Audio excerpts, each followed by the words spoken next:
इथे आपल्याला सरांनी सांगितल्याप्रमाणे इम्पोर्ट आणि एक्सपोर्टच्या संदर्भातल्या ज्या डिटेल्स तुम्हाला द्यायच्या आहेत त्या सगळ्या डिटेल्सचा आपण एक एक एक एक करून चालू करूया. प्रॅक्टिकली इम्पोर्ट किंवा एक्सपोर्टची ॲक्टिव्हिटी तुम्हाला थोडंसं बॅकग्राऊंडला आमच्या काही चित्रमंडळींनी काढलेली चित्र आहेत, त्याच्यामुळे थोडंसं वेगळं वाटेल, पण अदरवाईज तसं काही हे नाही आहे. तर इम्पोर्ट आणि एक्सपोर्ट करण्यासाठी खूप पैसे लागतात, खूप काही काही डॉक्युमेंटेशनची कटकट असते, एक्सपोर्टचे डॉक्युमेंट्स खूप असतात आणि या सगळ्या ह्याच्यामध्ये त्रास होतो. हा लोकांचा जो गैरसमज आहे, तो आता समज किंवा गैरसमज, मी त्याला गैरसमज म्हणतो, तर तो पार्ट तुमचा या डोक्यातनं निघून जावा या उद्देशाने हा कोर्स आता आपण अटेंड करतो आहोत किंवा आम्ही कंडक्ट करत असतो. इम्पोर्ट किंवा एक्सपोर्ट करायचं असेल तर काय अपॉर्च्युनिटीज आहेत, हा सगळ्यात मोठा प्रश्न असतो. किंवा क्लायंट्स कसे शोधायचे, कस्टमर्स कसे शोधायचे, त्यांच्याबरोबर कशी उत्तरं द्यायची, वेगवेगळे डिलिव्हरी टर्म्स काय असतात, पेमेंट कसं मागवायचं, हे सगळ्यात महत्त्वाचे प्रश्न प्रत्येकाच्या डोक्यात असतीलही अजूनही. तर त्याच्याबद्दल क्लॅरिटी तुम्हाला यावी आणि 15 दिवसाच्या कोर्समध्ये तुम्ही तुमचं स्वतःचं बिझनेस चालू करण्या इतपत तुम्हाला तयार करण्याचं काम आम्ही या कोर्सच्या माध्यमातून करत असतो. माझं स्वतःच सांगायचं झालं तर माझा 45 वर्षाचा अनुभव आहे. त्यातले 25 वर्ष माझे वेगवेगळ्या कंपन्यांमध्ये import, export, stores, excise, purchase या डिपार्टमेंटमध्येच कामं झालेली आहेत. त्यामुळे तिथे प्रॅक्टिकल अनुभव जास्त आलेला आहे. डॉक्युमेंटेशनच्या पार्टमध्ये सुद्धा डॉक्युमेंटेशन आलेलं आहे आणि त्या सगळ्या गदारोळांमध्ये या प्रॅक्टिकल डिटेल गोष्टींची माहिती मिळाल्यामुळे सगळे कामं आपण करू शकतो. आज आपल्याला इम्पोर्ट आणि एक्सपोर्ट चालू करायचं असताना काय काय करावं लागतं याच्याबद्दलची इन्फॉर्मेशन घ्यायची आहे. इम्पोर्ट आणि एक्सपोर्ट चालू करायचं असेल तर तुम्हाला सगळ्यात आधी तुमच्याकडे स्वतःचं इम्पोर्ट एक्सपोर्टचं लायसन्स किंवा त्याला इम्पोर्ट एक्सपोर्ट कोड नंबर असं म्हणतात. तर या कोड नंबरच्या माध्यमातून तुम्ही तुमचं स्वतःचं इम्पोर्ट किंवा एक्सपोर्ट चालू करू शकता. कोड नंबर मिळवण्यासाठी तुमच्याकडे स्वतःची एखादी फर्म असली पाहिजे. कंपनी, ट्रेडिंग कंपनी असू द्या, मॅन्युफॅक्चरिंग कंपनी असू द्या, सर्व्हिसेस प्रोव्हाइडिंग करणारी कंपनी असू द्या, या सगळ्या गोष्टींच्या संदर्भात एक तुमची छोटीशी फर्म, ती प्रोप्रायटर असेल, पार्टनरशिपमधली असेल किंवा लिमिटेड, प्रायव्हेट लिमिटेड वगैरे असल्या प्रकारच्या असू शकतात. शक्यतो तुम्ही स्वतःची प्रोप्रायटरशिप कंपनी चालू करा. त्याला डॉक्युमेंटेशन खूप कमी लागतं आणि खूप म्हणजे अक्षरशः आठवड्याभराच्या आत तुमची कंपनी एस्टॅब्लिशमेंट होऊ शकते. इथपर्यंतचा बेनिफिट तुम्हाला मिळू शकतो. त्याच्यानंतर तुम्ही चेंज करा. मग प्रायव्हेट लिमिटेड करायचे असेल तर करा किंवा पार्टनरशिप करायची असेल तर करा.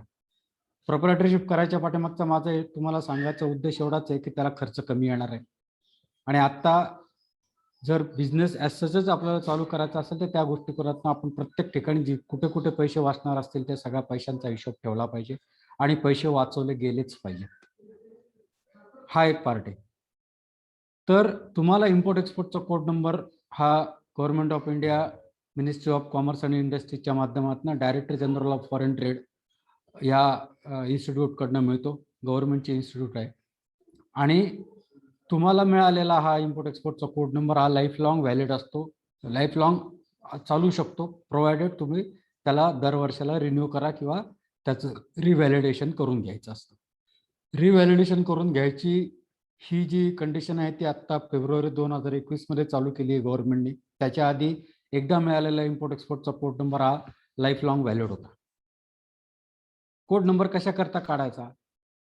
तर भारतातनं जे कोणी लोक एक्सपोर्ट करतायत, एक्सपोर्ट किंवा फिजिकली इम्पोर्ट करतात किंवा फिजिकल एक्सपोर्ट करतात म्हणजे काय एक्झॅक्टली करतात? तर भारताच्या बाहेर आपण माल पाठवतो आणि इम्पोर्ट करतो म्हणजे भारताच्या बाहेरच्या देशांमधनं सीमा ओलांडून आपल्याकडे माल येतो, त्याला इम्पोर्ट म्हणतात. आपल्या देशातनं आपण माल बाहेर पाठवतो त्याला म्हणतात एक्सपोर्ट. तर तुम्ही जेव्हा इम्पोर्ट करता तेव्हा इम्पोर्ट करत असताना तुम्ही फॉरेन करन्सी जी आपल्या देशामध्ये बनत नाही, आपल्या देशामध्ये छापली जात नाही, ही फॉरेन करन्सी आपण बाहेरच्या देशांमध्ये पाठवतो, आउट गोईंग आहे. आणि तुम्ही जेव्हा एक्सपोर्ट करता तेव्हा एक्सपोर्ट करत असताना तुम्ही तुमचं फॉरेन करन्सी भारतामध्ये आणता. आणि आज पूर्णतः एखाद्या देशाची आर्थिक स्थिती, इकॉनॉमिक स्टेटस जगामधल्या आपल्या देशाचं स्टेटस किती, आपला देश इकॉनॉमीच्या लेवलमध्ये किंवा आर्थिक परिस्थितीमध्ये आपण कुठल्या लेवलवरती आहोत, कुठल्या नंबरवरती आहोत.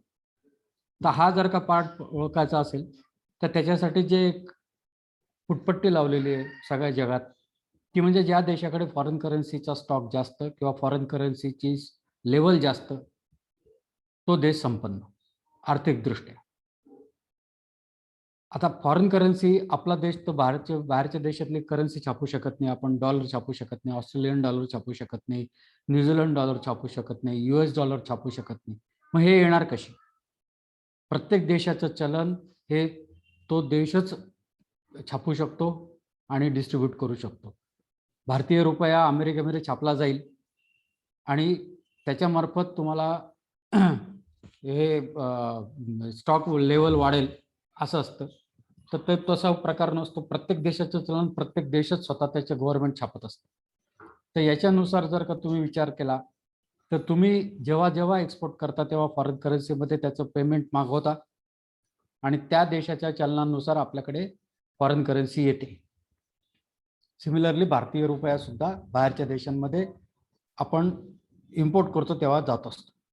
तर या सगळ्या दृष्टिकोनातनं एखाद्या देशाची आर्थिक स्थिती, इकॉनॉमिक लेवल ही त्याच्याकडे असलेल्या फॉरेन करन्सीच्या लेवलनुसार होते आणि ते करत असताना आपल्याला त्या गोष्टी लक्षात ठेवाव्या लागतात की आपण एक्सपोर्ट केल्यानंतरच आपल्याला हे मिळणार आहे, फॉरेन करन्सी येणार आहे. तो हा पार्ट जेव्हा इथे इन्व्हॉल्व होतो त्यावेळेला त्याच्यावरती कोणाचा तरी कंट्रोल लागतो. अदरवाईज तुम्ही एक्सपोर्ट केलं, त्या देशांमध्ये तुमचे मित्रमंडळी आहेत, नातेवाईक आहेत, त्यांच्याकडे त्यांच्या अकाउंटला पैसे घेऊन टाकले ज्या माणसाने तुमच्याकडनं इम्पोर्ट केलं आणि मग त्या देशात तुम्ही गेले, तो पैसे खर्च केले आणि परत आले, मग त्याचा उद्देशाला काय उपयोग? तर एक्सपोर्ट करत असताना मिनिस्ट्री ऑफ फायनान्सचा असा एक रूल आहे, फेमा आणि फेरा या दोन फॉरेन एक्सचेंज मॅनेजमेंट ॲक्ट आणि फॉरेन करन्सी रेग्युलेशन ॲक्ट. ते या फेरा आणि फेमा या दोन कायद्यांच्या नुसार तुम्ही एखादी वस्तू एक्सपोर्ट केल्यानंतर त्या वस्तूचे पैसे तुम्हाला 6 महिन्याच्या आत भारतामध्ये आणावे लागतातच, कुठल्याही परिस्थितीत. नाही आले तर काय करायचं, त्याला कशी उत्तरं द्यायची, याच्याबद्दल पण काही रूल्स आहेत. पण तुम्ही प्रत्येक वेळेला तिकडे गेले, मटेरियल एक्सपोर्ट केल्यानंतर त्याचे पैसे तिकडच्या तिकडे मजा केली, मित्रमंडळींच्या नावावरती अकाउंटवरती घेतले तिकडे जे रेसिडेन्स आहेत आणि न त्यांच्याकडनं तिथे जाऊन तुम्ही ते पैसे खर्च करून भारतात परत आले, ते चालणार नाही. तर ह्या रूल्समुळे तुम्हाला एखादी गोष्ट तुम्ही एक्सपोर्ट करता किंवा इम्पोर्ट करता त्या वेळेला तुम्हाला इम्पोर्ट आणि एक्सपोर्टचं कोड नंबर किंवा इम्पोर्ट एक्सपोर्टचं लायसन हे तुमच्याकडे असलंच पाहिजे. त्याच्याशिवाय तुम्ही इम्पोर्ट किंवा एक्सपोर्ट करणार नाही. आता हे लायसन्स काढण्याची जबाबदारी किंवा लायसन्स देण्याची किंवा कंपल्शन करण्याची गरज का पडली, तर इथे जेव्हा पैशांचा संबंध येतो त्यावेळेला आपल्याला ते गोष्टी पाळाव्या लागतात. तर हे इम्पोर्ट एक्सपोर्टचं कोड नंबर किंवा इम्पोर्ट एक्सपोर्टचं लायसन हे तुम्हाला मिनिस्ट्री ऑफ कॉमर्स आणि इंडस्ट्री हे जे आपलं डिपार्टमेंट आहे, गव्हर्नमेंटचं खातं आहे, त्यांच्याच दुसरं अंडर एक अजून छोटे डिपार्टमेंट आहे, त्याला म्हणतात director general of foreign trade. आणि या director general of foreign trade किंवा शॉर्ट फॉर्ममध्ये त्याला DGFT म्हणतात. तर या DGFT कडनं तुम्हाला इम्पोर्ट एक्सपोर्टचा कोड नंबर मिळतो. कोड नंबर काढण्यासाठी खर्च मोजून 500 रुपये फक्त. ऑनलाईन ॲप्लिकेशन आहे, ऑनलाईन डॉक्युमेंट सबमिट करा, ऑनलाईन ॲप्लिकेशन सबमिट करा, 500 रुपयाची फी ऑनलाईन भरा. एका दिवसाच्या आत तुमचं मेलवरती तुम्हाला इम्पोर्ट एक्सपोर्टचं लायसन मिळतं. झालं. तुम्ही आत्ता जी काही फॉरेन ट्रेड पॉलिसी असते गव्हर्नमेंटची आपली आहे 2005-20ची, सप्टेंबरमध्ये आता नवीन पॉलिसी येईल परत 22 ते 27ची. 2022 ते 2027ची पॉलिसी किंवा 2021 ते 26ची पॉलिसी आता सप्टेंबर एंडपर्यंत नवीन येईल. तर तुम्हाला त्या पॉलिसीनुसार इम्पोर्ट आणि एक्सपोर्ट करण्यासाठी 95% आयटम फक्त आणि फक्त या लायसन्सच्या आधारावरती तुम्ही करू शकता त्या वस्तू. बघा, 500 रुपयाचं लायसन लाईफ लॉंग, दरवर्षाला फक्त रिन्यू करायचं. आत्ता रिन्यू करायला तुम्हाला त्याच्यासाठी कुठलेही फीज नाही आहे. पण जेव्हा केव्हा तुम्ही इम्पोर्ट किंवा एक्सपोर्ट चालू करणार असाल, करायचं असेल, सॅम्पल पाठवायचे, फ्री ऑफ कॉस्ट मटेरियल पाठवायचे, फ्री ऑफ कॉस्ट मटेरियल मागवायचे, प्रत्येक वेळेला तुम्हाला हे इम्पोर्ट एक्सपोर्टचं कोड नंबर किंवा लायसन विचारलं जातं. ते हे 500 रुपये खर्च करून तुम्हाला हे लायसन मिळतं. लायसन मिळण्यासाठी काय करायचं? लायसन मिळण्यासाठी तुमची स्वतःची एखादी ट्रेडिंग कंपनी, स्वतःची एखादी मॅन्युफॅक्चरिंग कंपनी, स्वतःची सर्व्हिस प्रोव्हाइड करणारी कंपनी, ह्या कंपन्या तुम्हाला एस्टॅब्लिश कराव्या लागतील. ती प्रोप्रायटरशिप असू द्या, पार्टनरशिप असू द्या, प्रायव्हेट लिमिटेड असू द्या, लिमिटेड असू द्या. तर ही कंपनी एस्टॅब्लिशमेंट करण्यासाठी समजा आता तुम्हाला ट्रेडिंगची कंपनी एस्टॅब्लिश करायची, शॉपॅक काढा. शॉपॅक सुद्धा ऑनलाईन मिळतं. गुगलवरती जा, shop act licence application government of India असं टाकलं की तुम्हाला शॉपॅकचं वेबसाईट मिळते. तिथे सुद्धा माझ्या नॉलेजनुसार आत्ता जास्तीत जास्त 30 रुपये खर्च आहे. तर 30 रुपये तो खर्च करा. सपोर्टिंग डॉक्युमेंट जोडा. काही फोटोग्राफ्स लागतात. तुमचं पॅन कार्ड लागेल, तुमचं आधार कार्ड लागेल, तुमच्या घरचा ॲड्रेस लागेल. घरच्या पत्त्यावरती सुद्धा तुम्ही ते एस्टॅब्लिश करू शकता. कंपनी चालू करण्यासाठी गाळा पाहिजे, फॅक्टरीज पाहिजे असं काही नाही आहे. शॉपॅक तुम्हाला एका दिवसात मिळतो. त्याच्यानंतर उद्योग आधार किंवा उद्यम सर्टिफिकेट हे परत मिनिस्ट्री ऑफ कॉमर्स आणि इंडस्ट्रीच्या अंडर MSME नावाचं एक डिपार्टमेंट आहे, मायक्रो स्मॉल मीडियम एंटरप्रेन्युअर. ते या मायक्रो स्मॉल मीडियम एंटरप्रेन्युअर किंवा MSME ह्या इन्स्टिट्यूटकडनं, या संस्थेकडनं तुम्हाला तुमचा उद्यम सर्टिफिकेट मिळतं. हे उद्यम सर्टिफिकेट डायरेक्ट सेंट्रल गव्हर्नमेंटशी रिलेटेड आहे. शॉपॅक जे आहे ते तुमच्या राज्यापुरतं, तुमच्या स्वतःच्या गावापुरतं सीमित आहे. उद्योग आधार किंवा उद्यम सर्टिफिकेट हे सेंट्रल गव्हर्नमेंटशी रिलेटेड आहे. डायरेक्ट रजिस्ट्रेशन तुमचं तिथे होतं. तर या 2 सर्टिफिकेटच्या आधारावरती तुम्ही तुमच्या कंपनीच्या नावाचं एक करंट अकाउंट ओपन करा. आणि करंट अकाउंट ओपन केल्यानंतर तुम्हाला चेकबुक मिळतो. त्या चेकबुकवरती पूर्णतः तुमचं कंपनीचं नाव प्रिंट केलेलं असतं. खाली प्रोप्रायटर असेल तर प्रोप्रायटर, पार्टनर असेल तर पार्टनर, डायरेक्टर असेल डायरेक्टर, असं प्रिंटिंग होऊन तुम्हाला प्रिंटेड चेकबुक मिळतं. तर शॉपॅकचं लायसन्सची एक कॉपी, उद्योग आधाराची एक कॉपी, तुमचं पॅन कार्ड, तुमचं आधार कार्ड, तुमच्या फर्मच्या नावाचं जे करंट चेकबुक आहे त्याची एक कॅन्सल चेकची कॉपी, आणि प्रूफ ऑफ ॲड्रेस, तुम्ही ज्या नावाने कंपनी ओपन केली त्याचं ॲड्रेसचं प्रूफ, म्हणजे MSABचं बिल द्या, लाईटचं बिल द्या. या 5 गोष्टींच्या आधारावरती तुम्ही तुमची कंपनी एस्टॅब्लिश करू शकता. इम्पोर्ट एक्सपोर्टच्या लायसनला जाता. आता तुमची कंपनी पण एस्टॅब्लिश झाली आहे. ह्या 5-6 गोष्टी मी ज्या सांगितल्या त्या गोष्टी टाकून तुम्ही तुमचं इम्पोर्ट एक्सपोर्टचा कोड नंबर काढा. त्याच्यासाठी तुम्हाला एक डिजिटल सिग्नेचर घ्यावे लागेल. तिची किंमत 1500 रुपयाच्या आसपास आहे, 1500 ते 2000 रुपये. RC क्लास 2ची डिजिटल सिग्नेचर मिळते. किंवा तुमच्याकडे GSTचं रजिस्ट्रेशन असेल तर GSTसाठी तुम्ही जी काढलेली डिजिटल सिग्नेचर आहे ती पण चालू शकते. कारण प्रत्येक डिजिटल सिग्नेचर ही पॅन कार्डवरती आधारित आहे. तर याच्या माध्यमातून तुम्ही तुमचं DGFTच्या वेबसाईटला ती डिजिटल सिग्नेचर लावून ॲप्लिकेशन मोडमध्ये जा. IECच्या ॲप्लिकेशनला क्लिक करा. तिथे जे काही प्रश्न तुम्हाला विचारले जातील तेवढीची उत्तरं द्या. सपोर्टिंग डॉक्युमेंट जोडा. तुमचं इम्पोर्ट एक्सपोर्टचा कोड नंबर एका दिवसात तुमच्याकडे येतो मेलवरती. झालं. आता या इम्पोर्ट एक्सपोर्ट कोड नंबरच्या आधारावरती मी मागं म्हटलं होतं की तुम्हाला 95% तुम्ही वस्तू इम्पोर्ट किंवा एक्सपोर्ट करू शकता, फक्त आणि फक्त या कोड नंबरच्या आधारावर किंवा लायसन्सच्या आधारावर. ही गव्हर्नमेंट ऑफ इंडियाच्या फॉरेन ट्रेड पॉलिसीप्रमाणे आजची जी काही फॉरेन ट्रेड पॉलिसी चाललेली आहे करंट, तिच्यानुसार आपण आपल्या देशातनं 95% वस्तू फ्रीली इम्पोर्ट किंवा एक्सपोर्ट करू शकतो. फ्रीलीचा अर्थ या कोड नंबरच्या आधारावरती. मग त्याला त्याच्या व्यतिरिक्त अजून दुसरं कुठल्याही लायसन्सची गरज नाही आहे. अमुक पाहिजे, तमुक पाहिजे, आत्ता काही त्याची गरज नाही आहे, म्हणून त्याला फ्रीली असं म्हणतात. आणि त्या याच्यातनं तुम्हाला तुमचं कोड नंबरच्या आधारावरती तुम्ही ते वस्तू इम्पोर्ट किंवा एक्सपोर्ट करू शकता. आणि त्या इम्पोर्ट एक्सपोर्टच्या कामासाठी फक्त आणि फक्त हा लायसन्स तुमच्याकडे करेल. उरले 5% आयटम. 5% आयटममध्ये काही आयटम 2% आयटम निगेटिव्ह लिस्टमध्ये आहेत. म्हणजे तुमच्याकडे हे लायसन असून सुद्धा तुम्ही त्या वस्तू इम्पोर्ट किंवा एक्सपोर्ट करू शकणार नाही.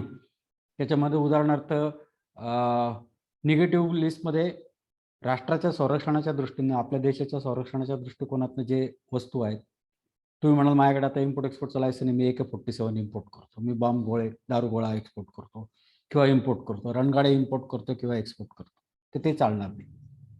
तुम्हाला त्या गोष्टी इम्पोर्ट किंवा एक्सपोर्ट तुम्ही करू शकणार नाही. अशा वस्तू 2% आहेत. 2% कॅनलाइज आयटम आहेत. कॅनलाइज आयटम मध्ये तुम्ही पेट्रोल, डिझेल, ऑइल या ज्या जीवनावश्यक वस्तू आहेत, सगळ्याच वस्तू जीवनावश्यक आहेत, पण पेट्रोल, डिझेल, ऑइल हे संरक्षणाच्या दृष्टिकोनात पण महत्त्वाचे असतात आणि जीवनावश्यक पण असतात. तर त्या तुम्ही करू शकणार नाही. त्या फक्त गव्हर्नमेंटच्या कंपनीज करू शकतात. त्याला चॅनलाइज आयटम असं म्हणतात. Hindustan petroleum, Indian oil corporation याच कंपन्या गव्हर्नमेंटच्या ज्या आहेत त्या इम्पोर्ट किंवा एक्सपोर्ट करू शकतील. आणि 1% आयटम या रिस्ट्रिक्टेड लिस्टमध्ये जातात. म्हणजे काही काही वस्तू इतर देश आपल्याकडे अतिशय कमी प्रमाणामध्ये हे करतात, काय डंप करतात वस्तू कमी प्रमाणात, म्हणजे कमी प्राईसमध्ये.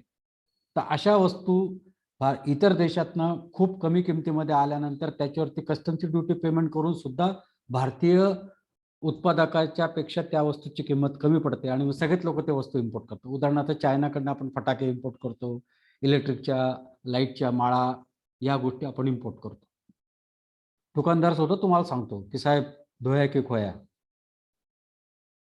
माझ्या दुकानाची पायरी उतरले की या वस्तूची गॅरंटी मी तुम्हाला देणार नाही. चालली तर वर्षभर चालेल, नाहीतर रात्रात खराब होईल. तर अशा वस्तूंमुळे त्या वस्तू भारतामध्ये तयार करणाऱ्या ज्या कंपन्या आहेत, जे उत्पादक आहेत, त्यांनी फॅक्टऱ्या लावल्या, त्यांनी लेबर एम्प्लॉई केलेत, गव्हर्नमेंटचे टॅक्सेस ते पेड करतायत. मग त्या लोकांनी कुठे जायचं? म्हणून अशा वस्तूंवरती गव्हर्नमेंट रिस्ट्रिक्शन टाकतं आणि रिस्ट्रिक्शनच्या आधारावरती जर ती वस्तू तुम्हाला इम्पोर्ट करायचीच असेल तर तुम्हाला जस्टिफिकेशन देऊन ते वस्तू इम्पोर्ट करायला अलाउड आहे. तर असं 100%चं गणित आहे. बेरीज वजाबाकी जी सांगितली ती याच्यासाठी की पूर्ण जगामध्ये वापरल्या जाणाऱ्या 95% वस्तू कुठल्याही गोष्टींच्या असू द्या, प्लॅस्टिकच्या असतील, ॲग्रिकल्चरच्या असतील, फूड प्रोसेस असतील, डिहायड्रेटेड गुड्स असतील, इंजिनिअरिंग गुड्स असतील, ऑटोमोबाईल कॉम्पोनंट असतील, सगळ्या वस्तू 95% आपण फक्त आणि फक्त या इम्पोर्ट एक्सपोर्ट कोड नंबरच्या आधारावरती एक्सपोर्ट किंवा इम्पोर्ट करू शकतो. खर्च किती आला तुम्हाला आता हे करण्यासाठी? शॉपॅकला ₹50 पकडू आपण. उद्योग आधार फ्री ऑफ कॉस्टच आहे, त्याला पैसे भरायची गरजच नाही आहे. करंट अकाउंट ओपन करायला तुम्हाला मिनिमम ₹2,500 पासून ₹15,000 पर्यंत खर्च आहे. ज्या बँकांमध्ये तुम्ही करंट अकाउंट ओपन करणार त्यांचं मिनिमम बॅलन्सची किंवा करंट अकाउंट ओपनिंगची जी काही लिमिट आहे ती 2,500 पासून ते ₹15,000 पर्यंत आहे. कॉर्पोरेट बँक, सिटी बँक वगैरेचे ते ₹2,00,000 मागतात. द्यायचं का नाही द्यायचं ते आपण नंतर ठरवू. म्हणजे तुम्हाला शॉपॅक काढण्यासाठी ₹50, Udyog Aadhaar free of cost आहे. करंट अकाउंट ओपन करण्यासाठी ₹2,500 आपण कमीत कमी पकडू.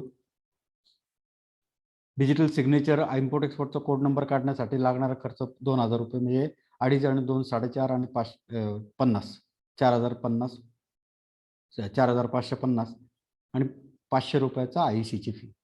₹5,000 घर बसल्या तुम्हाला तुमचं इम्पोर्ट एक्सपोर्टचं लायसन मिळू शकतं, विच इज द मोस्ट आणि first mandatory requirement of the government of India for making either import or export activity.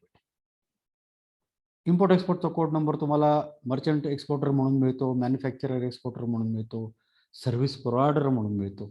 Services पण चांगल्या एक्सपोर्ट होतात.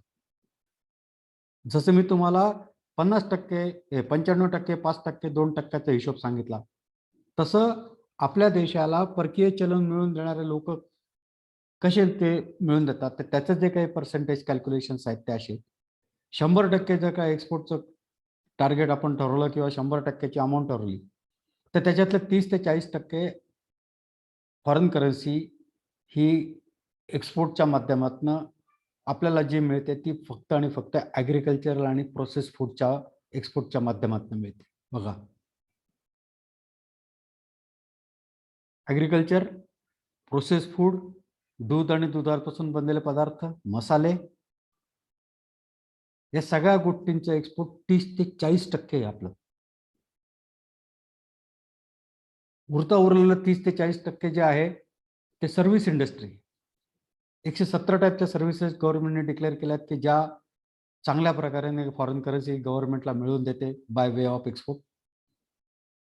त्याच्यामध्ये IT सर्व्हिसेस आल्या, एज्युकेशनल सर्व्हिसेस आल्या, आर्किटेक्चरल सर्व्हिसेस आल्या, बिल्डिंग कन्स्ट्रक्शन सर्व्हिसेस आल्या, इन्स्टॉलेशन सर्व्हिसेस आल्या, हॉस्पिटल सर्व्हिसेस आल्या, मेडिकल सर्व्हिसेस आल्या, हॉस्पिटॅलिटी सर्व्हिसेस आल्या, हॉटेल सर्व्हिसेस आल्या. तर या व्यक्तींमार्फत, या संस्थांमार्फत खूप चांगल्या प्रकारचं एक्सपोर्ट होतं सर्व्हिसेसचं, आणि त्याच्यामधनं गव्हर्नमेंटला 30 ते 40% फॉरेन करन्सी मिळते. 30 ते 40%, 30 ते 40%. बघा, आपण 30% जरी पकडली किंवा 40% जर दोघांची पकडली तरी 80% एक्सपोर्ट हे या दोन संस्थांकडनं होते.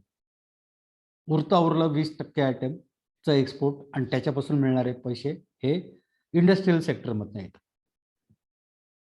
मग इंजिनिअरिंग इंडस्ट्री असेल, केमिकल असतील, प्लॅस्टिक इंडस्ट्री असेल, ट्रान्सपोर्ट इंडस्ट्री असेल, या इंडस्ट्रीच्या माध्यमातून गव्हर्नमेंटला 20% एक्सपोर्टचं फॉरेन करन्सी मिळते. बाकीची मेजर फॉरेन करन्सी आपल्याला शेती आणि शेतीजन्य पदार्थांपासून मिळते.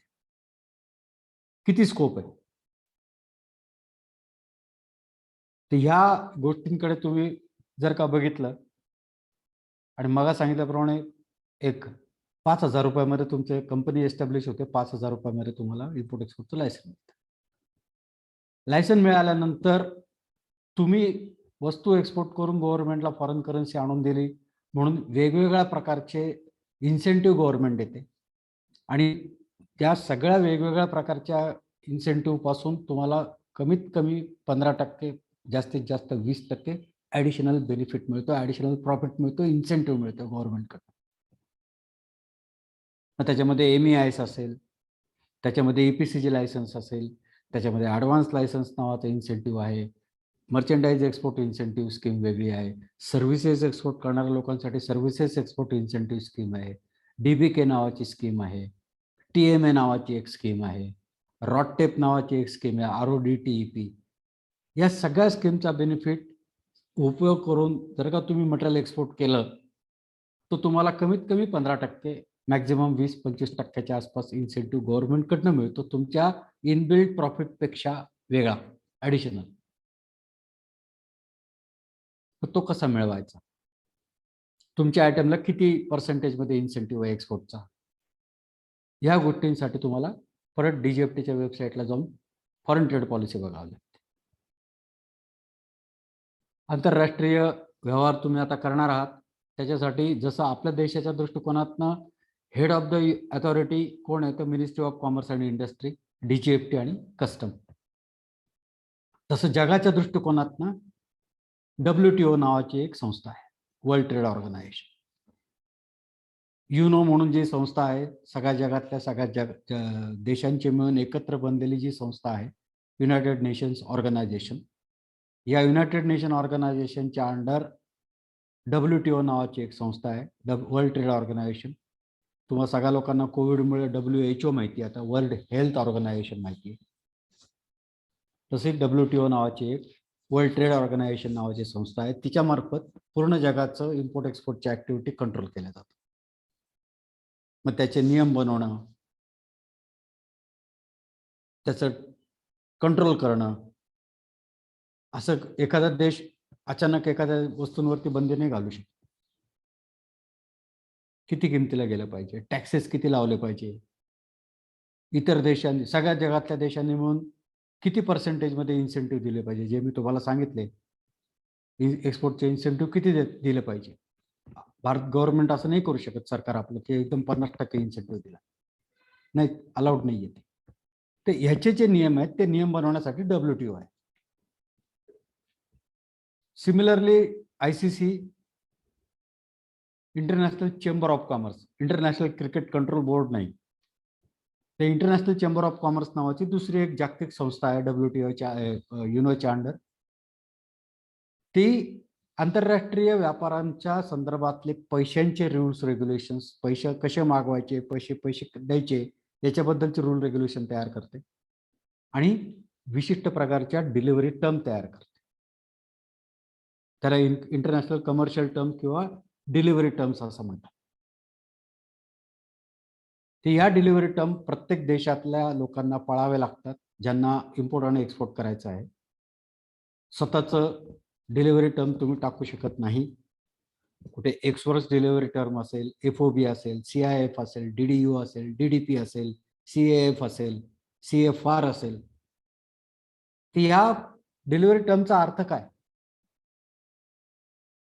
मला आज कांदा एक्सपोर्ट करायची ऑर्डर मिळते आणि समोरची जी पार्टी आहे नेदरलँड मधली समजा, तर नेदरलँड मधल्या पार्टीनं मला विचारलं, कुलकर्णी साहेब आम्हाला एकूण 56 टन 100 टन कांदा पाहिजे, प्राइस सांगा. मी नुसतीच प्राइस कळवली. त्याचे प्राइस कळवायच्या आधी त्याला विचारलं, तुम्हाला डिलिव्हरी टर्म सांगा, तुम्हाला एक्सवर्क्स पाहिजे का? मग नाशिकला येऊन तुम्ही तुमचं मटेरियल घेऊन जा, मी नाशिकला माझं रेडी करून ठेवतो पॅकिंग, तेवढं पुरते माझे पैसे द्या, इथनं तुम्ही मग कसंही घेऊन जा. त्याला म्हणतात एक्सवर्क्स. तो म्हणतो नाही नाही, मला माझ्या देशातल्या पोर्टपर्यंत पाहिजे, नेदरलँडच्या पोर्टपर्यंत. मग मी त्याला पुढचा प्रश्न विचारला, एअरपोर्टचं पाहिजे का सी पोर्ट पाहिजे? तो म्हटला सी पोर्ट. मग सी पोर्टचं डिटेल दे, कुठल्या पोर्टला पाहिजे? आता त्याच्या देशातल्या सी पोर्टपर्यंत मला माझा कांदा नाशिकला पॅकिंग करायचा आहे, त्याच्यानंतर तो मुंबईला घेऊन जायचा आहे, मुंबईला JNPTला कस्टमच्या क्लिअरन्स प्रोसेस कंप्लीट करायची आहे, त्याचा काही खर्च असतो, लोडिंग आहे, अनलोडिंग आहे, ट्रान्सपोर्टचं भाडं आहे, कस्टम क्लिअरन्सचे वेगवेगळे खर्च आहे, शिपिंग कंपनीचं कंटेनर कुठला लागणार आहे, 40 फुटे लागणार आहे का 20 फुटे लागणार आहे, 100 टन एकाच वेळी देणार आहे का 30-30 टनाचे 3 कंटेनर करायचे, मग कंटेनर कुठला करायचा, 40 फुटी कंटेनरमध्ये किती मटेरियल बसतं, 20 फुटीमध्ये किती बसेल, कांदा नेदरलँडपर्यंत जायचं तर आतल्या आत कंटेनरमध्ये सडेल का, मग त्याच्यासाठी कुठला कंटेनर वापरायचा, या गोष्टी तुम्हाला माहिती असणं गरजेचं. तर या delivery terms international chamber of commerce ठरवते. मग CIF त्यांनी मागितले, तर माझी जबाबदारी कांदा गोळा करणं, ग्रेडेशन करणं, साईज प्रमाणे तो कांदा ग्रेड करायचा, ग्रेडिंग करायचा, त्याला पाहिजे असलेल्या पॅकिंगच्या बॅगमध्ये, मेश बॅगमध्ये भरायचा, मुंबईला न्यायचा, मुंबईचा कस्टम क्लिअरन्स करायचं, त्याच्यानंतर तो कंटेनरमध्ये लोड करायचा, जहाजावरती कंटेनर चढवायचा, त्याचा इन्शुरन्स काढायचा नेदरलँडपर्यंतचा, आणि त्याच्या देशातल्या त्यांनी सांगितलेल्या पोर्टपर्यंत ट्रान्सपोर्ट करून तिथपर्यंत द्यायचा. तर या सगळ्या याचा खर्च माझ्या अंगावरती आहे, त्याला म्हणतात CIF टर्म. आता त्यांनी मी त्याला CIF टर्म कळवली. नेदरलँडपर्यंत $380 किंवा $400 पर टनाचा रेट आहे. 29 टन 40 फुटी कंटेनर, रेफर कंटेनरमध्ये मी माल लोड करेल, 29 टन माल जाईल, $400 पर टन आहे, 29 टन गुणिले $400. याच्यामध्ये माझी जबाबदारी काय आली, त्याच्या देशातल्या त्याच्या पोर्टपर्यंत पोहोचवायची. त्याची जबाबदारी काय, तर त्यांनी त्याच्या देशातलं कस्टम क्लिअरन्स करायचं आणि माल उचलून कस्टममधनं त्याच्या देशातून सोडवायचा आणि त्याच्या फॅक्टरीपर्यंत, त्याच्या दरवाजापर्यंत घेऊन जायचं, ही त्याची जबाबदारी. तर या जबाबदाऱ्या डिसाईड करण्याचं काम हे डिलिव्हरी टर्म करत असतं. DDU म्हटला तो, तर मला त्याच्या देशातलं कस्टम क्लिअरन्स पण मलाच करायचं, तो फक्त त्याच्या देशातली कस्टम ड्युटी पेड करेल आणि मग अशा पद्धतीने त्यांनी कस्टम ड्युटी पेड केली, मी माझा माणूस त्याला सांगेल की साहेब कस्टम ड्युटी इतकी इतकी झाली एवढ्या कांद्याची, कस्टम ड्युटी पेड करा, माल कस्टममधनं सोडून मी तुमच्या दरवाजापर्यंत आणून देतो, त्याला म्हणतात DDU. DDP परत वेगळं. आता DDP म्हटलं तर मला पूर्ण ड्युटी पण मलाच पेड करायची. तर ह्या डिलिव्हरी टर्म ठरवण्याचं काम ICC करत असते, इंटरनॅशनल चेंबर ऑफ कॉमर्स. तर ही इंटरनॅशनल कमर्शियल टर्म्स हा प्रकार आपल्याला बघावा लागतो. डिलिव्हरी टर्म, पैसे कसे मागवायचे. नेदरलँडची पार्टी माझ्या ओळखीची नाही, मला त्याचा नाव गाव पत्ता एवढंच माहिती आहे. मग तो पैसे देईल का, हा जेव्हा तुमच्या डोक्यामध्ये प्रश्न येतो, तो प्रश्न ताबडतोब डोक्यातनं काढून टाका. तुम्ही माल विकताय, तुम्हाला माल एक्सपोर्ट करायची गरज आहे, माल तसं त्याला पण पाहिजे. मग तो माल जेव्हा मागवतोय तेव्हा you should dictate your term, payment term. I am talking about two payment. आपण माल उधारीत द्यायचाच नाही. एक तर बाबा 100% ॲडव्हान्स पेमेंट आहे, त्याला पण ती भीती आहे. कुलकर्णीने 100% पैसे पाठवून दिले, 29 × 400 प्रमाणे, आणि या भाऊने मालच नाही पाठवलं तर काय करायचं. जशी तुम्हाला भीती आहे की तुम्ही त्याला माल पाठवला आणि त्याने ते पैसे दिले नाही तर काय करायचं, तसं त्याला पण भीती. मग तो 100%ला तयार होणार नाही. तो 2 पावलं पुढे येईल. तो म्हणेल साहेब मी 80% देतो, 20% माल डिस्पॅच केल्यानंतर देतो, किंवा 70%, 30%, 60%, 40%, 50%, 50%, बस थांबा इथे. 50%च्या खाली उतरायचं नाही. ही गोष्ट कशी करायची. किंवा 100% letter of credit at sight, LC, त्याला शॉर्ट फॉर्म मध्ये LC म्हणतात. तर लेटर ऑफ क्रेडिटच्या माध्यमातून येणारे जे पैसे असतात ते 100% सेक्युअर्ड पैसे, कुठेच जाणार नाही पैसे. पण काही काही कंपन्या, काही काही देश लेटर ऑफ क्रेडिटला मान्यता देत नाहीत. काही म्हणतात आम्ही तुम्हाला ॲडव्हान्स पाठवतो टेलिग्राफिक ट्रान्सफरच्या माध्यमातून. मग टेलिग्राफिक ट्रान्सफर काय, जसं आपण आपल्या इथे चेक देतो, DD देतो, चेकवरती भरोसा नाही तर DD देतो.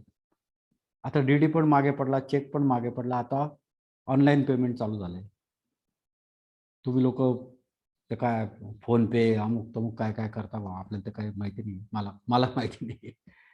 मग आम्हाला काय माहिती आहे, तर RTGS माहिती, NEFT माहिती.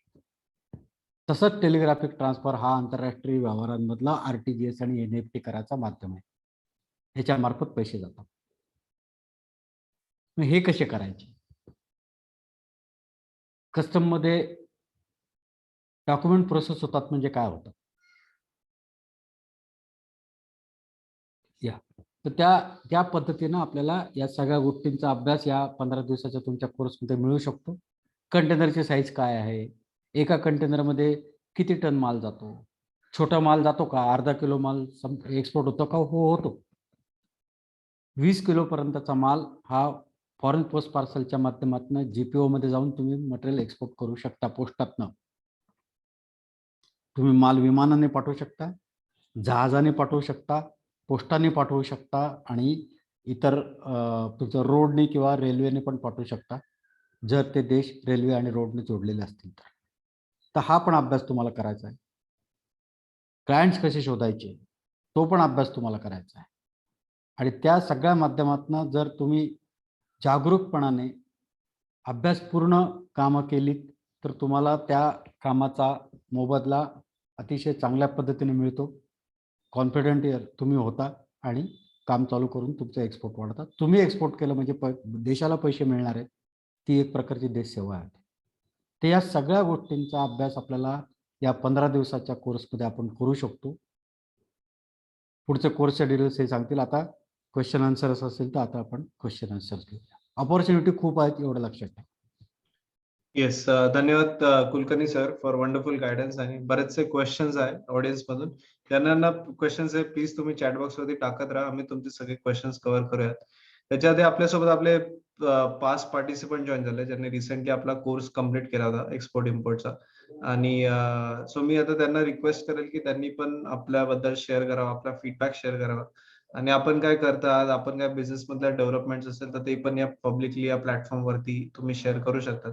तर सगळ्यात आधी मी शीतल मॅडमांना रिक्वेस्ट करतो की त्यांनी आपला जो मनोगत आहे, त्यांचा जो फीडबॅक आहे ओव्हरऑल कोर्सचा तो शेअर करावा. Yes Sheetal ma'am. नमस्कार. नमस्कार. सर माझे हो येतो मॅम. येतो. नमस्कार. मी सौ शीतल जठार. मी पुण्याहून बोलतेय. आता 9 जुलैला जी इम्पोर्ट एक्सपोर्टच्या क्लासची बॅच झाली, त्यामध्ये मी पार्टिसिपेट केलं होतं. कोर्स करण्याआधी म्हणजे मला काही व्यवसाय करायचा आहे, माझ्या खूप दिवसापासून डोक्यामध्ये होतं आणि मला एक्सपोर्टबद्दल जास्त क्युरिओसिटी होती आणि म्हणून मग ऑनलाईन वरतून वगैरे बरीचशी माहिती घेत असताना मला उद्योगवर्धिनीची वेबसाईट मिळाली. मी तिथे पूर्ण माहिती घेतली वेबसाईटवरून आणि मग तेव्हा मला 9 जुलैचा जो कोर्स आहे तो मी जॉइन केला. ॲक्चुअली उद्योगवर्धिनीचं जे कोर्सचं जे हे आपण जे हे म्हणतो की शेड्यूल आहे किंवा जे सगळं त्यांनी अरेंज केलेलं आहे ते खूप छान आहे आणि आपल्याला जी माहिती नसते प्रॉपरली, जी कुठला पण व्यवसाय करताना, तर ती माहिती इथं पूर्ण डिटेलिंगनी दिली जाते. आणि आम्ही जेव्हा कोर्स केला त्यावेळेस तर मला ह्याच्यामधलं अगदी एबीसी पण माहिती नव्हतं. फक्त एक्सपोर्ट बद्दल क्युरिओसिटी होती आणि खूप छान काहीतरी बिझनेस आहे एवढंच मला माहिती होतं. पण हा कोर्स केल्यानंतर ना माझ्या मनातली भीती पण निघून गेली, कॉन्फिडन्स पण वाढला. आणि हे सगळं करत असताना स्टेप बाय स्टेप जेव्हा कुलकर्णी सर शिकवतात, त्यावेळेस ते इतके व्यवस्थित आणि छान शिकवतात, की म्हणजे एखाद्या छोट्या मुलाला आपण अगदी हाताला धरून बालवाडीत जसं शिकवतो, तसं ते शिकवतात. त्यामुळे आपल्याला अगदी काहीही माहिती नसलं, आपली पाटी पूर्ण कोरी असली, तरीही काही हरकत नाहीये. आपण ह्याच्यामध्ये पूर्णपणे छान अभ्यास करू शकतोय आणि पुढे जाऊ शकतो. कुलकर्णी सरांनी हे शिकवताना कधीच म्हणजे कुठलंच हातचं राखून ठेवलेलं नाहीये. बिझनेसमध्ये ज्या खाचाखोचा असतात त्या पण ते खूप छान सांगतात किंवा आपण क्लास चालू असताना पण जरी आपल्याला काही प्रश्न आले, काही शंका वाटल्या आणि आपण त्या विचारल्या, तरी त्या सुद्धा आपल्याला लगेच आपल्या शंकांचं निरसन होतं. आणि त्याच्याबरोबरच त्यांनी जे आपल्याला कोर्स मटेरियल दिलेलं आहे किंवा आपल्याला संध्याकाळी लगेच ऑनलाईन कोर्सचं जे रेकॉर्डिंग मिळतं, त्याचा पण आपण चांगला उपयोग करून घेऊ शकतो आपल्या अभ्यासासाठी, की संध्याकाळी लगेच आपली रिव्हिजन होते. त्यानंतर तेच मटेरियल किंवा तेच हे आपल्याला पुढच्या 2 महिन्यांसाठी वगैरे आपल्याला ॲक्सेसिबल असतं, की ज्याच्यामध्ये आपण पूर्णपणे रिव्हिजन करतो आणि आपला अभ्यास पूर्ण होतो आणि आपला सगळ्यात महत्त्वाचं म्हणजे कॉन्फिडन्स खूप चांगला वाढतो या कोर्समध्ये, की म्हणजे मला असं वाटतं, की म्हणजे तुम्हाला वेबिनारमधून पण कळलं असेल, की सर इतकं व्यवस्थित आणि मुद्देसूद सांगतात, की म्हणजे तुम्हाला वेबिनारमधूनच बरीचशी माहिती मिळून गेलेली असेल आणि कोर्स केला तर मग त्यामधून तर तुम्हाला खूपच छान माहिती मिळणार आहे किंवा तुमचा व्यवसाय त्याच्यामध्ये चांगल्या प्रकारे उभा राहणार आहे. आता हा कोर्स केल्यानंतर मी अजूनही रिव्हिजन करते आहे आणि ते रिव्हिजन करत असताना स्टेप बाय स्टेप मला कळतंय की अजूनही की आपण काय काय करायला पाहिजे किंवा काय करू शकतो. तर त्या याच्यामध्ये मला आता माझं डॉक्युमेंटेशन पूर्ण झालेलं आहे. माझं प्रॉडक्ट सिलेक्शन झालेलं आहे आणि आता प्रॉडक्ट सिलेक्शन झाल्यानंतर आता मी पुढच्या प्रोसेसला सुरुवात केली आहे आणि इतकंच नाहीये तर हा कोर्स संपल्यानंतर सुद्धा म्हणजे आपण जेव्हा केव्हा सरांची गाईडलाईन घेतो तेव्हा ती आपल्याला पूर्णपणे मिळत जाते. म्हणजे जे लोक नाशिकमध्ये आहेत ते तर सरांना पर्सनली भेटू शकतात. पण मी तर पुण्याहून बोलतेय. मला प्रत्येक गोष्टीसाठी काही नाशिकला येणं शक्य नाही. पण तरी सुद्धा मी तांडक सरांना किंवा कुलकर्णी सरांना फोन केला तर ते पूर्णपणे गाईड करतात. कधीही आपल्याला सगळी माहिती देण्यासाठी ते कायम तत्पर असतात. तर मला असं वाटतं की म्हणजे आता कोविडच्या सिच्युएशन नंतर आपल्याला जर काही इन्कम सोर्स म्हणून हे करायचं असेल तर व्यवसाय हाच एक चांगला पर्याय आहे आणि त्याच्यामध्ये मग जर आपण इम्पोर्ट एक्सपोर्ट सारखा जर व्यवसाय निवडला तर काय हरकत आहे. कारण एकतर तो आपल्याला चांगल्या प्रकारे उभं करू शकेल, शिवाय आपलं स्टेटसही चांगलं वाढवू शकेल आणि सगळ्यात महत्त्वाची गोष्ट आपण मोठं होत असताना आपण हळूहळू देशाला मोठं करण्यासाठी सुद्धा आपला थोडाफार हातभार लागेल. त्यामुळे मला असं सगळ्यांना सांगावंसं वाटतं की आता जे वेबिनार पाहतायत की त्यांनी सगळ्यांनी हा कोर्स जॉईन करावा आणि आमच्यासारखंच या उद्योगवर्धिनीच्या कुटुंबाचा एक भाग व्हावं आणि स्वतःही मोठं व्हावं आणि देशालाही मोठं करावं. नमस्ते. Thank you. Thank you. Great thank you so much ma'am. आणि तुमचा एवढा कॉन्फिडन्स बिल्डअप झालेला आहे या कोर्स थ्रू. सो आमच्यासाठी खूप मोठी गोष्ट आहे आणि wish you all the best तुमच्या करिअर मध्ये, तुमच्या बिझनेस मध्ये. आणि तुम्हाला काही डिटेल्स शेअर करायचे असेल या ऑडियन्स मधून, तुम्हाला यू फील की तुम्हाला लीड्स मिळू शकतात, तुम्ही नक्की चॅट बॉक्स वरती डिटेल्स टाकू शकता. Thank you ma'am. आता आपल्यासोबत निखिल सर पण जॉईन झाले तर मी त्यांनाही रिक्वेस्ट करतो. Good evening all. Good evening. मी निखिल आहे. मी पिंपळगाव येथे असतो. पिंपळगाव बसवंत येथे राहतो. तर कोर्स जॉईन करायच्या आधीची कंडिशन अशी होती की माहीत काहीच नव्हतं, पण ते फार असं हे होतं की नाही, एक्सपोर्ट हे खूप छान असतं, केलं पाहिजे, कसं करायचं, कसं करणार, ह्या सगळ्या गोष्टी बेसिक माहीत नव्हत्या. ऐकलेलं खूप होतं. मी सगळ्यात मोठ्या बाजार समितीजवळ राहतो, जिथून एशियातला सगळ्यात जास्त कांदा एक्सपोर्ट होतो. तर तिथं आजूबाजूला करणारे खूप सारे एक्सपोर्ट करणारे लोकलला पाठवणार, पण माहीत असं काहीच नव्हतं. मग माऊ माझा आणि उद्योगवर्धिनीचा संपर्क झाल्यानंतर माझा कुलकर्णी सरांशी बोलणं झालं. पण ज्या वेळेस जे 15 दिवस मी सरांच्या सोबत घालवले, म्हणजे ऑनलाईनच 9 जुलैच्याच बॅचचा स्टुडंट आहे मी. ते झाल्यानंतर बऱ्याचशा गोष्टी कळाल्या की लायसन्सिंग काढण्यापासून, म्हणजे बेसिक तुमच्या शॉप ऍक्ट काढण्यापासून तर तुमचं तिथं कंटेनर पोहोचल्यापर्यंत तुमचं पेमेंट तुमच्या हातात येईपर्यंत, यात आता ह्या टर्म मध्ये इतक्या साऱ्या गोष्टी आहेत त्याच्या मी आता 2 किंवा 5 मिनिटात तुम्हाला कोणालाही सांगू शकत नाही. पण मी एवढंच सांगतो की तुमचं शॉप ऍक्ट काढण्यापासून तर तुमच्या शेवटचं पेमेंट हातात येईपर्यंत सगळ्या प्रत्येक बारीक सारीक गोष्टी आम्हाला या कोर्स मधून कळाल्या. आणि अजून असं की तुम्ही प्रोडक्ट वाईज जा, तुम्ही कंट्री वाईज जा, बरेचसे डिटेल तुमचे क्लिअर होतात. तुमचे बायर शोधणं, बायर शोधल्यानंतर त्यांच्याशी कसं संपर्क करणं, त्यांना कन्व्हिन्स करणं, अशा बारीक सारीक गोष्टी यातून सरांनी माझ्याकडून क्लिअर करून घेतल्या. मी सरांचेही धन्यवाद मानतो, कुलकर्णी सरांचे, उद्योगवर्धिनीचे मी आभार मानतो, आणि मला या कुटुंबाचा भाग करून घेतल्याबद्दल त्यांचं मनापासून धन्यवाद. Yes, thank you Nikhil. आणि पिंपळगाव म्हणजे ओनियनचा मोठा म्हणजे देश सिटी आहे. सो नक्कीच तुम्ही बरंच काही करू शकता. तेच म्हणाला ती बरोबरच आहे. सॉरी, देश म्हणाला तर ओनियनसाठी तेच बरोबर आहे. हा right. Correct. So wish you all the best. Thank you for joining. Okay. आणि शशिकांत सर, तुम्ही आहात का तिकडे? आता आपण Q&A ला सुरुवात करूयात. फक्त शशिकांत सर, तुम्ही आहात का तिकडे? प्लीज अनम्यूट करा किंवा व्हिडिओ ऑन करा.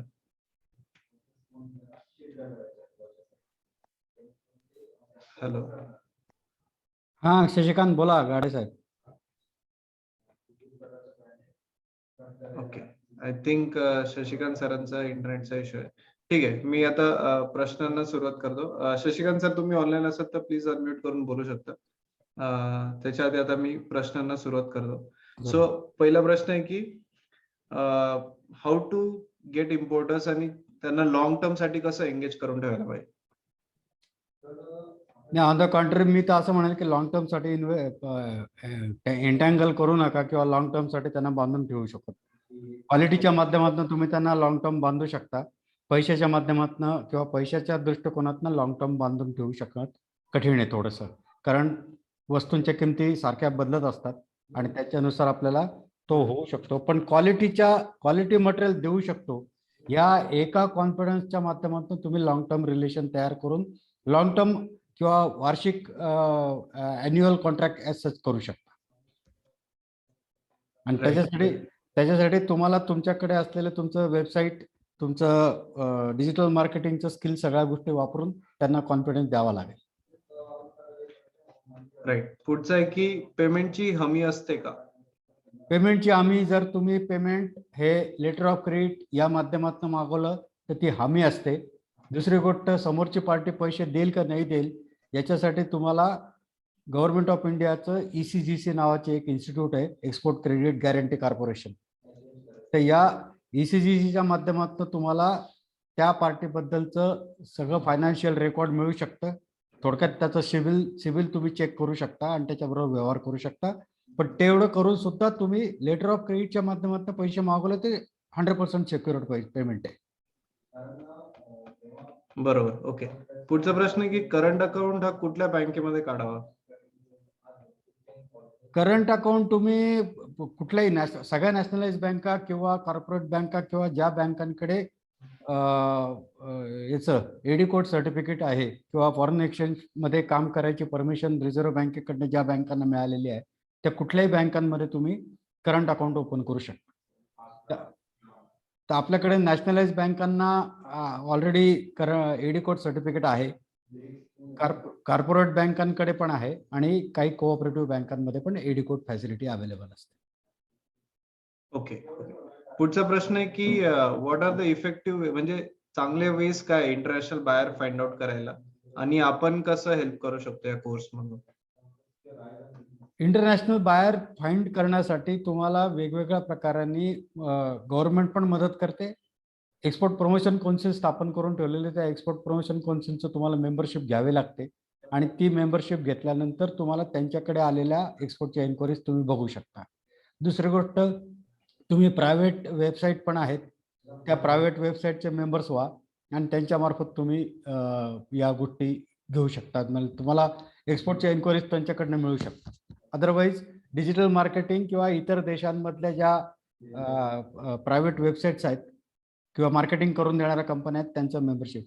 मार्केटिंगसाठी तुम्हाला जास्त पैसा खर्च करणं गरजेचं आहे, जो शॉर्ट टर्म इन्व्हेस्टमेंट म्हणता येईल त्याला, आणि ते ताबडतोब वसूल पण होऊ शकते. ओके. पुढचा प्रश्न आहे की चॅलेंजेस अँड रिस्क काय काय या व्यवसायामध्ये? चॅलेंजेस म्हणाल तर पॉझिटिव्ह चॅलेंजेस खूप आहेत. तुम्ही कुठलाही माल एक्सपोर्ट करू शकता. ते कोणाचा तरी माईक ओपन आहे बहुतेक. नाही सर, माईक नाही ओपन करत. हा, तर तिथे तुम्ही आपल्या गोधडे पण एक्सपोर्ट होतो,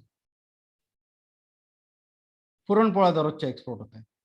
तर चॅलेंजेस, पॉझिटिव्ह चॅलेंजेस सगळे आहेत आणि चांगलेच आहेत. ते तुम्ही कराल किती असा तुम्हाला प्रश्न पडेल की अरे हे पण करता येतं, अरे ते पण करता येतं.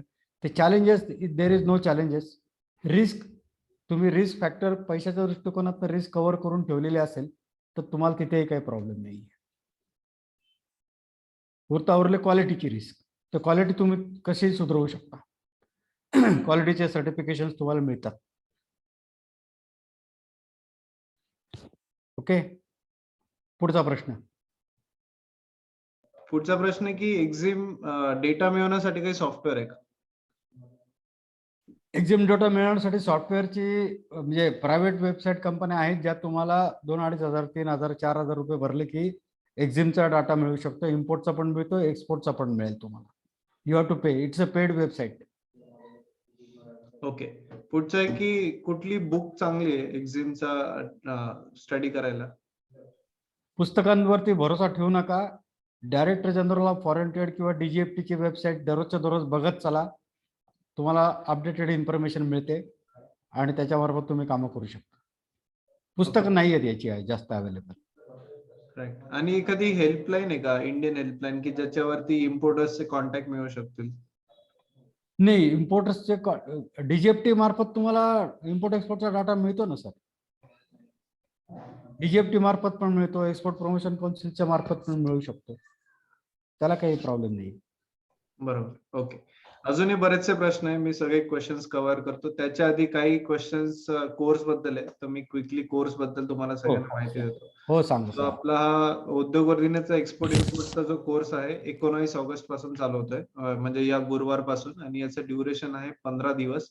रोज संध्याकाळी 7:30 ते 8:30 7:30 ते 9 या दरम्यान हा कोर्स होणार आहे. लाईव्ह ऑनलाईन हा कोर्स आहे आणि 15 दिवस या ड्युरेशन मध्ये हा कोर्स होतो. सो तुम्हाला चॅट बॉक्स वरती एक आता लिंक टाकलेली आहे, त्याच्या लिंक वरून तुम्ही या उद्योगवर्धिनीच्या वेबसाईटवर येऊ शकतात आणि इकडे सगळी डिटेल्स मिळवू शकतात. इकडे आमचा सिलेबस तुम्हाला बघायला मिळेल. तर इकडे तुम्हाला सुरुवात पासून म्हणजे फर्म एस्टॅब्लिशमेंट पासून आम्ही सुरुवात करतो की फर्म कशी एस्टॅब्लिश करायची, कुठकुठले डॉक्युमेंट लागतात, DGFTचं लायसन्स कुठकुठे लागतात, मग आई कोड असेल, EPCG लायसन्स असेल, ऍडव्हान्स लायसन्स असेल, आयडेंटिटी कार्ड, MSCIS लायसन्स, असे बरेचसे लायसन्स वगैरे तुम्हाला प्रोडक्ट वाईज सगळे लागतात. तर ते लायसन्स बद्दल आम्ही याच्यामध्ये कव्हर करतो. त्याच्यानंतर इम्पोर्ट एक्सपोर्ट साठी काय काय गोष्टी महत्वाच्या आहे, म्हणजे मग बायर कसे सर्च करायचे, मार्केट सर्वे कसा करायचा, कुठकुठल्या वेगवेगळ्या वेबसाईट्स आहेत, इन्कोटर्म्स काय काय आहे, पर्चेसिंग पॅकेजिंग कसं करायचं, क्वालिटी कंट्रोल कसं करायचं, या बऱ्याचशा गोष्टीवरती आम्ही तुम्हाला गायडन्स करतो. म्हणजे मग डिलिव्हरी कसं करायचं, लॉजिस्टिक्स मध्ये कुठल्या टाईपचा कंटेनर निवडायचा, त्याचं साईज काय असते, किंवा मग वेगवेगळे स्टेक होल्डर्स कुठकुठले इन्व्हॉल्ड आहे. मग एक EPCG एक्सपोर्ट प्रमोशन काउन्सिल आहे, CHA आहे, किंवा फ्रेट फॉरवर्डर आहे, हे सगळ्या गोष्टी आहेत. मग त्याच्यानंतर पेमेंट टर्म्स, मग आपण पेमेंट कसं सिक्युअर करून ठेवायचं, मग LC आहे, किंवा मग लँडिंग, मग त्याच्यानंतर बिलिंग कसं बनवायचं, मग त्याच्यानंतर लँडिंग कॉस्ट कशी कॅल्क्युलेट करायची, हे सगळ्या गोष्टींवरती तुम्हाला पेमेंट्स वरती पण कव्हर करतो. मग गव्हर्नमेंट काय काय, मग गव्हर्नमेंटचा काय काय रोल आहे, या सगळ्या गोष्टींमध्ये ते आहे. आणि मग इन्सेंटिव्ह जे याचा सगळ्यात जास्त फायदा होतो आमच्या पार्टिसिपंटला. बरेचसे इन्सेंटिव्ह हे तुम्हाला माहित नसतात, ज्याचा तुम्ही लाखोंमध्ये फायदा घेऊ शकतात. प्रत्येक कंटेनर मध्ये तुम्हाला लाखोंच्या वरती बेनिफिट्स होतात. सो हे गोष्टीवरती आम्ही तुम्हाला गायडन्स करतो. हे याचे एकूण एक छोटे छोटे इन्सेंटिव्ह पण तुम्हाला याच्यामध्ये माहिती मिळतात. आणि मग बरेचसे महत्वाचे प्रश्न असतात कोटेशन वरती, करंट अकाउंट कुठे खोलायचं ते सगळं कव्हर करतो. सो असा 15 दिवसांचा कोर्स आहे. लाईव्ह ऑनलाईन हा कोर्स असतो. तसंच जसं ऑलरेडी मॅडमांनी सांगितलं की प्रत्येक सेशनचं तुम्हाला रेकॉर्डिंग पण मिळतं. आणि आमचा 3000 एक्सपोर्टर्सचा उद्योजकांचा ग्रुप आहे. तर तुम्ही त्यांच्याशी पण कनेक्ट होऊ शकता. तुम्हाला आम्ही सप्लायर्स फाइंड आउट करायला, याच्यासाठी तुम्हाला बॅकएंड इंटिग्रेशनला सगळी मदत आम्ही करू शकतो. आमचे बरेचसे सक्सेस स्टोरीज आहेत, तर ते पण तुम्ही बघू शकतात. म्हणजे महेंद्र शिंगारे आहे की ज्यांचा आज 10 करोड 10 देशांमध्ये ज्यांचा एक्सपोर्ट होतोय. त्यांनी कोर्स भरायला फी नव्हती त्यांच्याकडे आमची, तर त्यांनी आज एवढा मोठा एक्सपान्शन केलाय. तुषार आयर आहे की ते म्हणजे 12वी ऑलमोस्ट कसे तसे पास झाले, पण त्यांचं पण आज अक्रॉस ग्लोब त्यांचं एक्सपोर्ट होतं. तर हे सक्सेस स्टोरीजचे तुम्ही व्हिडिओज बघू शकतात. त्यांच्या आम्ही मुलाखती घेतल्या. आणि हे सगळे लाईव्ह ऑनलाईन सेशन असतात. प्रत्येक सेशन हा रेकॉर्डही होतो आणि तुम्हाला प्रत्येक सेशनची रेकॉर्डिंग मिळते रिव्हिजन करायला. तसंच कोर्स मटेरियल पण देतो आणि सर्टिफिकेट पण मिळतो या कोर्सचा. तर ते हा सगळा तुम्हाला फायदा आहे. आणि तुम्ही टेस्टिमोनियल सगळे इकडे बघू शकतात. आमच्या कोर्स बद्दल लोकांना जो फायदा आलेला आहे कोर्सचा, ते सगळे फीडबॅक्स वगैरे तुम्ही इकडे याच्यामध्ये बघू शकता. ओके. आणि इकडे सगळे टेस्टिमोनियल्स आहे, जे फीडबॅक्स तुम्ही इकडे बघू शकतात. आणि लाईव्ह ऑनलाईन हा कोर्स आहे, तो ऑनलाईन रजिस्ट्रेशन करू शकता. आणि उद्योगवर्धिनीच्या वेबसाईट वरती तुम्हाला आमचे युट्यूब चॅनल वरती आमचे सगळे उद्योजक वगैरेची माहिती मिळेल, की आमचे 60,000 पेक्षा जास्त उद्योजक आहे. तर त्या उद्योजक कम्युनिटीमध्ये त्यांनी कसा बिझनेस केला, तर हे सगळे डिटेल्स तुम्हाला उद्योगवर्धींच्या युट्यूब चॅनल वरती बघायला मिळेल. आणि वेबसाईट वरती तुम्हाला बाकीच्या गोष्टीची माहिती मिळेल. ओके. सो आता अजूनही बरेचसे प्रश्न आहे, याच्यावरती पण आम्ही तुम्हाला सगळे क्वेश्चन्स आता कव्हर करतो बाकीचे. ओके. सो शॉप ऍक्ट आणि उद्यम करण्यासाठी कुठल्या वेबसाईट वरती अप्लाय करतो आपण? शॉपॅक्ट साठी shopAct.gov.in आणि आवाज येतोय ना? हो, येतोय सर. आणि उद्योग आधारासाठी MSME.gov.in MSME. राईट. इन्कोटर्म म्हणजे काय? इन्कोटर्म म्हणजे international commercial terms delivery terms, वेगवेगळ्या पद्धतीने माल पाठवण्यासाठी लागणाऱ्या माध्यम. ओके. आणि C&F म्हणजे? C&F हा सुद्धा इन्कोटर्म मधला प्रकार आहे, कॉस्ट आणि फ्रेट. C&F म्हणजे कॉस्ट आणि फ्रेट ही एक डिलिव्हरी टर्म आहे. या डिलिव्हरी टर्म मध्ये तुम्ही माल पाठवता, तुमची जबाबदारी मटेरियलची कॉस्ट, मटेरियलचं freight up to the destination. Insurance तुम्हाला कव्हर, समोरची पार्टी कव्हर करेल. ओके. ओके.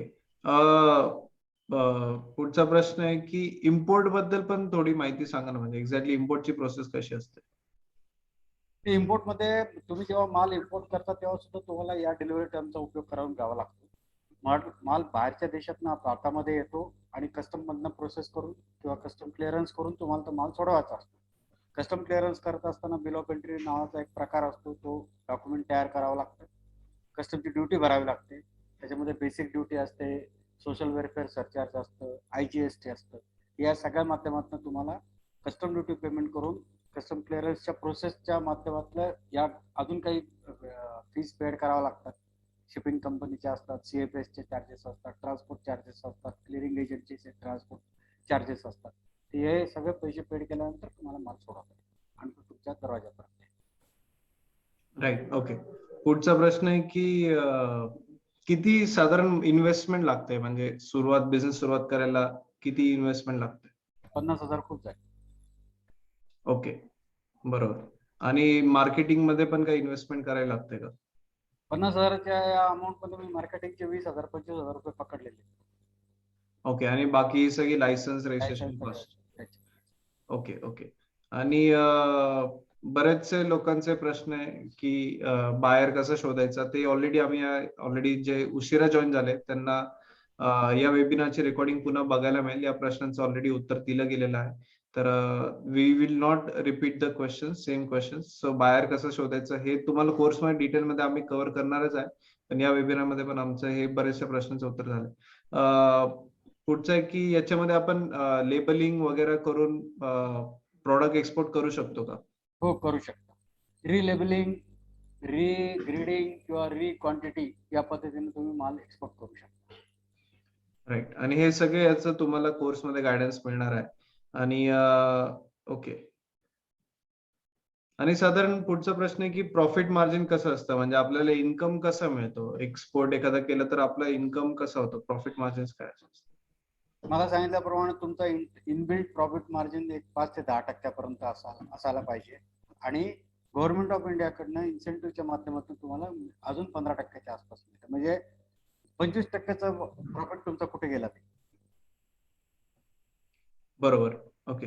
पुढचं आहे की जास्तीचं भांडवल कसं उभं करायचं, म्हणजे त्यासाठी गव्हर्नमेंट कडून काही भेटते का मदत? बँकांकडनं ईपीसी म्हणजे एक्सपोर्ट पॅकिंग क्रेडिट नावाची फॅसिलिटी तुम्हाला मिळते.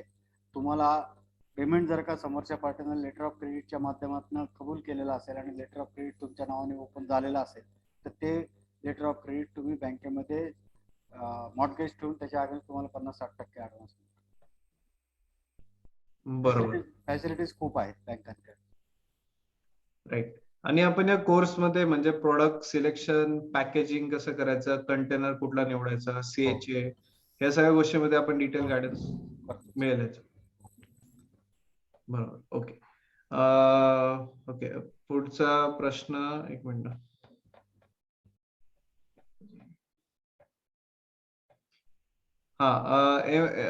ड्युटी ड्रॉबॅक्स म्हणजे काय? ड्यू ड्रॉबॅक हा इन्सेंटिव्ह आहे कस्टम कडनं मिळणारा. तुम्ही एक्सपोर्ट केलेल्या मालाच्या व्हॅल्यूच्या 0.15% मिनिमम ते 3 ते 4% पर्यंत cash depending upon the category of the item तुम्हाला गव्हर्नमेंट कस्टम कडनं डायरेक्ट कॅश तुमच्या अकाउंटला transfer. Okay. Okay. Okay. Correct. आणि पुढचा प्रश्न आहे की गव्हर्नमेंटचे कुठकुठले इन्सेंटिव्ह, आय थिंक ते प्रत्येक प्रोडक्ट वाईज वेगवेगळे असतात. तर खूप आहे. तुम्हाला कोर्समध्ये डिटेल याच्यावरती गायडन्स मिळेल. तरी तुम्ही एक शॉर्ट मध्ये याचं answer देऊ शकता का? शॉर्टमध्ये तुम्हाला आता हा डीबीकेचा इन्सेंटिव्ह सांगितला जो कस्टम कडनं कॅशमध्ये मिळतो. त्याच्यानंतर रॉडटेप RODTEP रॉडटेप हा इन्सेंटिव्ह DGFT कडनं मिळतो. TMA नावाचा इन्सेंटिव्ह DGFT कडनं मिळतो. MEIS 31 डिसेंबर 2020 पर्यंतचा असेल तर तो तुम्हाला यांच्याकडनं मिळतो. ACIS मिळतं. हे वेगवेगळ्या प्रकारचे इन्सेंटिव्ह आहेत. राईट. आणि एक्सपोर्ट मध्ये कुठकुठले एक्झिबिशन होतात आणि त्याचा आपण गायडन्स देणार काय कोर्समध्ये? एक्सपोर्ट मध्ये एक्झिबिशन पूर्ण एक्सपोर्ट प्रमोशन काउन्सिल्स मार्फत RCMC मार्फत जे एक्सपोर्ट एक्झिबिशन्स मध्ये भाग घेतला जातो त्यांचा पण उल्लेख तुम्हाला त्याचे मिळेल. डिटेल्सच मिळतात प्रत्येक एक्झिबिशनचे डिटेल्स, त्यांच्या पुढच्या डेट्स कधी असतात काय असतात ते पण आपल्याला माहिती मिळते. ओके. ओके. आणि काही लोकांनी ज्यांनी उशिरा वेबिनार जॉईन केला किंवा पुन्हा वेबिनारची रेकॉर्डिंग बघायची असेल तर इकडे तुम्ही उद्योगवर्तींचा जो तुम्हाला हे पेज पाठवलेला आहे सिलेबसचा, इकडे तुम्हाला आजच्या वेबिनारची रेकॉर्डिंग पुन्हा बघायला मिळेल. इकडे उद्या या रेकॉर्डिंग इथे अपडेट झालेली असेल, तुम्ही नक्कीच पुन्हा इकडे बघू शकता आजच्या वेबिनारची रेकॉर्डिंग. जर त्यांचं काही मिस झालं असेल, उशिरा जॉईन झालं असेल तर तुम्हाला इथे या वेबिनारच्या रेकॉर्डिंग मध्ये पूर्ण गायडन्स मिळेल. Okay. So I think yes, we have covered all the questions सगळ्या ऑडियन्स मधले. अजूनही कोणाला क्वेश्चन्स असेल चॅट बॉक्स वरती तुम्ही टाकू शकता. वी हॅव 5 मिनिट्स शेवटचे. So will take quickly. Otherwise ज्यांना कोर्स करायचा आहे, गुरुवारपासून याची बॅच चालवत आहे. संध्याकाळी 7:30 ते 9 या कोर्स या टायमिंग मध्ये हा लाईव्ह ऑनलाईन कोर्स आहे. 15 दिवस आहे. आणि कोर्स मध्ये ऑडियन्स पण लिमिटेड असते. आज खूप ऑडियन्स होती आणि we can not take all, म्हणजे एकदम प्रत्येक प्रश्नाचं डिटेल मध्ये उत्तर नाही देऊ शकलो, बट कारण बरेचसे प्रश्न होते. सो ज्या कोर्समध्ये लिमिटेड ऑडियन्स असते, 15 दिवस तुम्ही असतात आणि एक एक टॉपिक वाईज, डे वाईज वेगवेगळ्या याच्यावरती तुम्हाला गायडन्स मिळतो. सो तुम्ही नक्कीच कोर्स अटेंड करू शकतात आणि तुम्हाला डिटेल गायडन्स मिळेल आणि तुमचा बिझनेस सेटअप स्टार्ट होण्यापर्यंत आम्ही पूर्ण तुम्हाला सपोर्ट करतो. आणि याच्यामध्ये आपण freight, foreign currency exchange calculations वगैरे आपण शिकणार आहोत का? हो. कस्टम मध्ये इम्पोर्टचं आणि एक्सपोर्टचं कॉस्ट शीट जेव्हा बनवू तेव्हा कसं कॅल्क्युलेशन्स असतात ते सगळं तुम्हाला त्याच्यामध्ये काढतात. Right. Okay. So yes, I think हा क्वेश्चन खूप डिटेल्ड आन्सर याचा. सो एक शॉर्ट 1-2 मिनिटं त्याचं नाही, काही काही क्वेश्चन्स कव्हर नाही होऊ शकते. So yes, okay. So thank you everyone for joining us live, आणि आय होप तुमचे क्वेश्चन्स वगैरेंना उत्तर मिळालेलं असेल. त्यांना डिटेलमध्ये अजून या व्यवसायामध्ये उतरायचं आहे आणि गायडन्स पाहिजे, तुम्ही कोर्स जॉईन करू शकतात. आमचे 7:30ला चालू होते गुरुवार पासून, रोज संध्याकाळी 7:30 ते 9. सो तुम्ही जॉईन करू शकता. लाईव्ह ऑनलाईन हा कोर्स आहे आणि फीस 4,000 रुपये. So thank you and have a good night everyone. Thank you. Thank you Kulkarni sir for Yes. Wonderful guidance. Thank you. Yes, okay.